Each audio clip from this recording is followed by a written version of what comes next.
Bom, a Organização Mundial da Saúde decidiu manter o nível máximo de alerta para a pandemia da Covid-19, exatamente 3 anos depois de ter declarado a doença como urgência de saúde pública internacional.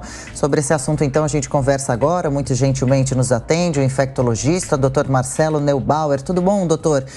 Bom domingo, bem-vindo. Bom dia a todos. Como vai? Bom dia também. Tudo bem por aqui? Doutor, por que manter esse alerta máximo? Não estamos avançando no combate à doença?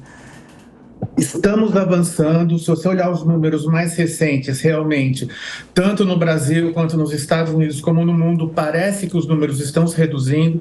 Entretanto, nós estamos tendo a seguinte situação: a cobertura vacinal também diminuiu muito. Então, na possibilidade da emergência de uma nova cepa, a gente tem um risco muito grande de ter um aumento dos casos graves por falta de cobertura vacinal. Então, esse alerta da OMS faz todo sentido. Zé Maria.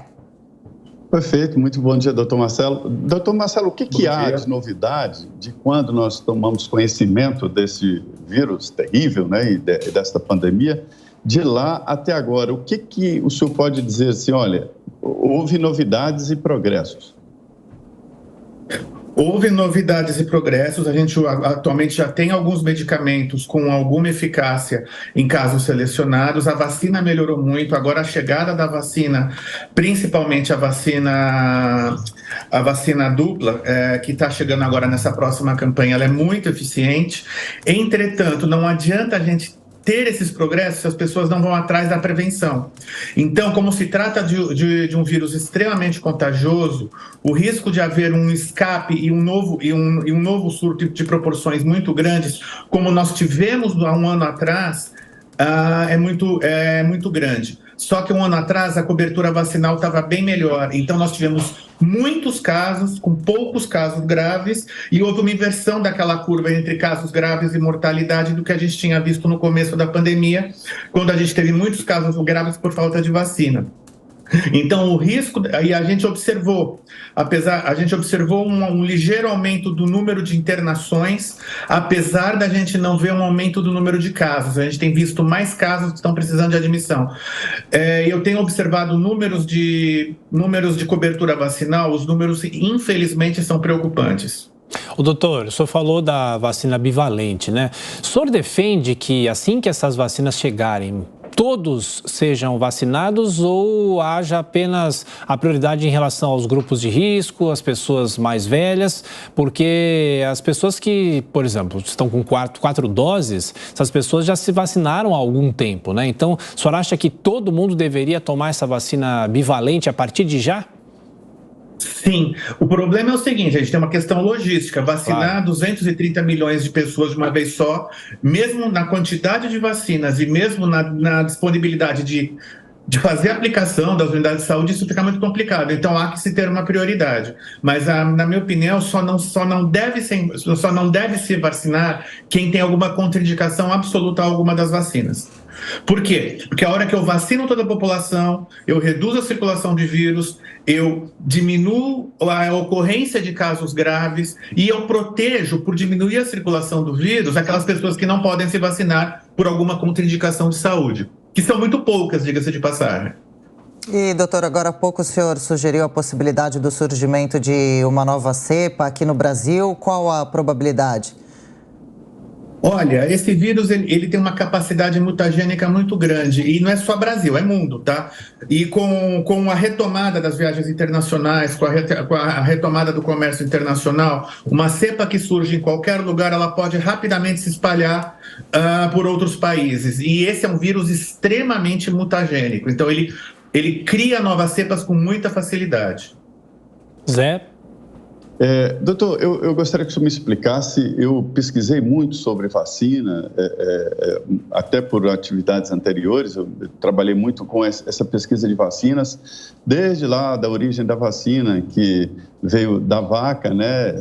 Era um tipo de doença, era uma imunização cruzada, né? Que acontecia com a primeira vacina. E Sim. A gente aprendeu que trata-se de um vírus modificado, né, inerte, um pedaço do vírus para ensinar o corpo a se defender do tal vírus, né? eu ia dizer a varíola, que era a varíola bovina, que era mais leve e foi usada a varíola bovina num garoto, né? E acabou imunizando. Mas o que eu não compreendo é o seguinte, se já existe a imunidade de rebanho, ou seja, eu acho que hoje todo mundo, 100%, eu acho, já teve contato com esse vírus. Não posso crer que alguém não tenha contato. Ou ele desenvolveu ou não. Isso não seria suficiente para barrar o vírus e mais eficiente do que a vacina? Olha, uma questão que é muito importante se dizer, organismos diferentes, eles têm capacidades imunizantes diferentes. Eu tenho um livro de clínica médica da época que eu estudava na minha graduação, que no capítulo de doenças respiratórias, eles dividiam os vírus causadores nos vírus que eles promovem uma imunidade mais perene e nos vírus que não promovem uma imunidade perene. O primeiro vírus dessa lista dos vírus que não promovem uma imunidade perene é o coronavírus. O livro de medicina interna do CESP, está escrito isso. Então, do mesmo jeito que o vírus não promove uma imunidade perene, a vacina também não vai promover, porque a vacina não deixa de ser um pedaço do vírus. Seja via RNA, seja uma partícula inativada, seja uma proteína do vírus. Então, o que deve acontecer com a Covid-19 é mais ou menos o que acontece com a gripe. A gente vai ter que fazer vacinação periódica, provavelmente por muito tempo. Então, é assim, o fato de campanhas novas, anuais ou semestrais, a gente tem a vacina da gripe, que a gente precisa fazer isso, a gente tem a vacina do tétano, que todos os adultos precisam repetir a cada 10 anos, porque senão perde imunidade num ferimento, pode fazer um tétano. Algumas outras vacinas, elas têm uma perenidade maior, mas do mesmo jeito nós temos vacinas cujo objetivo não é curar, não é prevenir a doença, mas prevenir as formas graves, como, por exemplo, a vacina da tuberculose. A vacina da tuberculose, que é praticamente a primeira vacina feita pelo bebê, normal, às vezes ainda na maternidade, ela protege a criança contra as formas graves da tuberculose da infância, mas ela não protege contra adquirir tuberculose. É o mesmo princípio do tratamento da vacina do coronavírus. Eu não espero uma vacina ou uma cepa que dê uma imunidade perene. Por quê? Porque não é uma característica desse vírus. Entendi. Agora, doutor, falando sobre as cepas, sobre as variantes. Na literatura médica, os relatos são que sempre as derivações acabam sendo mais fracas do que o próprio vírus, ou seja, há talvez uma forma mais agressiva de se transmitir a doença, mas não que seja necessariamente uma doença mais agressiva. E é verdade que o vírus hoje, se antigamente era mais uma gripe, hoje é mais um resfriado ou não necessariamente? Olha, hoje é muito difícil a gente dizer o que foi novas mutações que são menos agressivas ou o que é o efeito de uma vacinação de ampla escala que foi feito. Porque se a gente for considerar, por exemplo, a população brasileira, a gente vê que uma boa parte da parcela, pelo menos as 2 primeiras doses tiveram. Aí, quando a partir da terceira dose, a gente vê que a taxa de cobertura vacinal está caindo. Mas o que a gente tem observado que, a despeito de terem alguns casos graves em indivíduos vacinados, sim, isso pode acontecer, nenhuma vacina tem uma efetividade de 100%, mas a grande maioria dos pacientes que a gente vê em situação grave, seja aquele paciente que vai para uma terapia intensiva, seja aquele paciente que tem aqueles sintomas crônicos pós-Covid, a maioria desses pacientes são pacientes com cobertura vacinal ruim. Isso a gente tem visto. Ainda acontece isso. E ainda é muito cedo para a gente... Essa epidemia tem sido muito difícil de fazer exercícios de futurologia. Mas a tendência, sim, é que com o passar do tempo, novas cepas tendam a ser mais atenuadas. Mas nada impede que numa mutação extremamente específica apareça uma cepa que seja muito agressiva. Isso não há como a gente prever. E por que a vacinação infantil é importante, doutor? Crianças também têm se contaminado ou, infelizmente, até morrido por coronavírus? Sim, a gente tem visto crianças com quadros graves, menos do que adultos, mas temos visto os casos graves.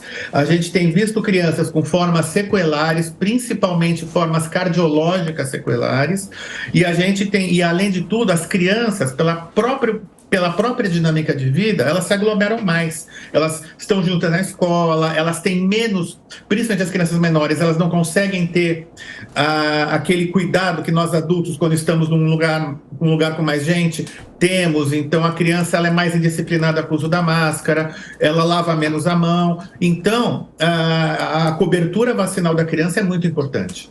Zé Maria, mais uma questão, Zé?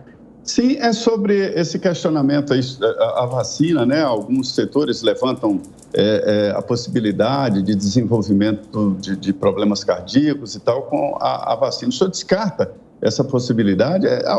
Eu vejo notícias, inclusive, de um novo grupo de não vacinados, que seria uma espécie de seres humanos à parte. O senhor descarta essa possibilidade de efeitos adversos com a vacina? Como qualquer medicamento, não existe medicamento que seja isento de eventos adversos. Até água com sal, até soro fisiológicos pode provocar eventos adversos do paciente. Com a vacina não deveria ser diferente. As vacinas, por definição, elas dão eventos adversos porque elas mexem com o sistema imunitário. Existe sim descrições de casos de problemas cardíacos com as vacinas, existem, não vamos tampar o sol com a peneira, mas existem muito mais casos de cardiopatia provocada pelo vírus. Ô doutor, e claro, aqui a nossa função também é prestar serviço. Imagina uma pessoa que está nos acompanhando, nos ouvindo, nos assistindo, tomou 2 ou 3 doses, só poderia já ter tomado uma 4ª dose. Essa pessoa, ela deve esperar essa nova vacina bivalente ou ela já deve realmente tomar a 4ª dose, mesmo que seja uma vacina, entre aspas, defasada, né? Olha, se não me falha a memória, o pré-requisito para tomar a vacina bivalente é ter tomado pelo menos 3 doses. Exato. Quem tomou pelo menos 3 doses pode tomar direto a bivalente. Quem tomou só 2 precisa fazer uma 3ª dose de reforço, aguarda um tempo para fazer a vacina bivalente. Quem já tem 4 doses faz a bivalente e está assunto encerrado. Que ótimo. Muito obrigada pela participação. A gente conversou aqui no Jornal da Manhã com o Dr. Marcelo Neubauer, infectologista. Obrigada pelos esclarecimentos, pela entrevista. Ótimo domingo. Até uma próxima e espero que em breve, doutor. Eu que agradeço a oportunidade e tenham a todos um bom domingo. Bom,